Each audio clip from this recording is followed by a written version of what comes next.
মুসাম্মদ ফাহিমা আক্তারকে তার সমুদ্র কণ্ঠে আমাদেরকে একটি ইসলামী সঙ্গীত শোনানোর জন্য। এ পর্যায়ে আপনাদের সামনে গুরুত্বপূর্ণ বক্তব্য নিয়ে আসছেন পাঞ্জম জামাতের ছাত্র ভাই মুহাম্মদ তাজুল ইসলাম। মুহাম্মদ তাজুল ইসলামকে তার গুরুত্বপূর্ণ বক্তব্য শোনানোর জন্য আত্মাকুয়া ছাত্র সংসদের পক্ষ থেকে বিনত অনুরোধ জানাচ্ছি।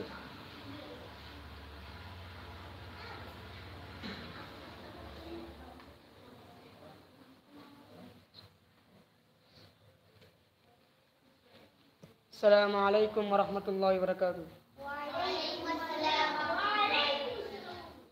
الحمد لله بالعالمين، الصلاة والسلام على سيد المرسلين. فأعوذ بالله من الشيطان الرجيم. بسم الله الرحمن الرحيم. وما أرسلناك إلا رحمة للعالمين. আজকের আত্মাকুয়া ছাত্র সংসদ এর আয়োজিত সেমিনারের সম্মানিত সভাপতি, বিক্ষোভ বিচারক মণ্ডলী, শিক্ষক পরিচালকবৃন্দ এবং আমার প্রিয় ছাত্র ভাইরা, আসসালামু আলাইকুম ওয়া রাহমাতুল্লাহি ওয়া বারাকাতুহু। আমি আপনার সামনে কোরআন কারীমের 51 আয়াত এবং হাদিস শরীফ পাঠ করেছি। উক্ত হাদিস ও আপনাদেরকে আমি আমার বক্তব্য শেষ করবো। মাতাফিক ইল্লা বিল্লাহ। তো হলো রবিউল আউয়াল মাসের করণীয় ও বর্জনীয়। এবার আসুন আমরা জেনে নেই রবিউল আউয়াল মাস সম্পর্কে।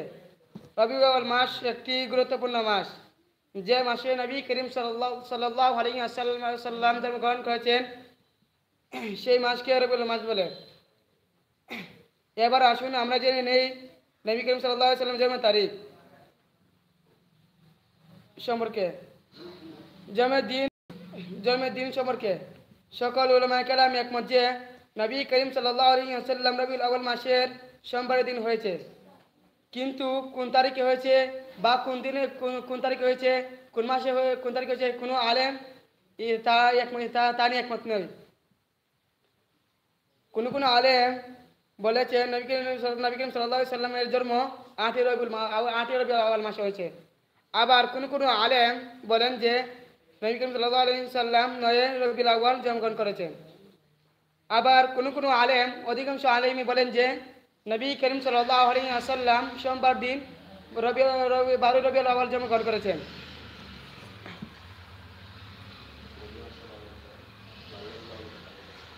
অধিকাংশ উলামায়ে কেরাম 12 রবিউল আউয়ালের কথা বলেছেন। তবে 12 রবিউল আউয়াল মাসের তারিখে অধিকাংশ উলামায়ে কেরাম একমত যে নবী করিম সাল্লাল্লাহু আলাইহি ওয়াসাল্লাম 12 রবিউল আউয়াল জন্মগ্রহণ করেছেন। এবার আসুন নবী করিম সাল্লাল্লাহু আলাইহি ওয়াসাল্লামের জন্মের তারিখ কি। আসুন নবী করিম সাল্লাল্লাহু আলাইহি ওয়াসাল্লামের জন্মের দিন আমরা কি করা উচিত।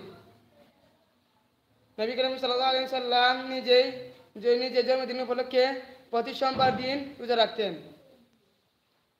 তাই আমরাও রোজা রাখবো। নবী করিম সাল্লাল্লাহু আলাইহি ওয়াসাল্লামের জন্মদিন, আমাদের নবী প্রিয় নবী সাল্লাল্লাহু আলাইহি ওয়াসাল্লাম প্রত্যেক রবিউল আউয়াল মাসের 12 তারিখ অর্থাৎ সোমবার বলতে প্রতি সপ্তাহে আমাদের সাল্লাল্লাহু আলাইহি ওয়াসাল্লাম প্রতি সোমবার সাপ্তাহিক একদিন রোজা রাখতেন। তে আমাদের নবীর জন্মের উপলক্ষে আমাদের নবী প্রতি সোমবার রোজা রাখতেন। তো আমাদের করণীয় কি? তো আমরাও নবী করিম সাল্লাল্লাহু আলাইহি ওয়াসাল্লামের জন্মের উপলক্ষে আমরা রোজা রাখবো। মিছিল বের করবো না, ডুল বাজনা বের করবো না এবং মিষ্টি বিতরণ করবো না।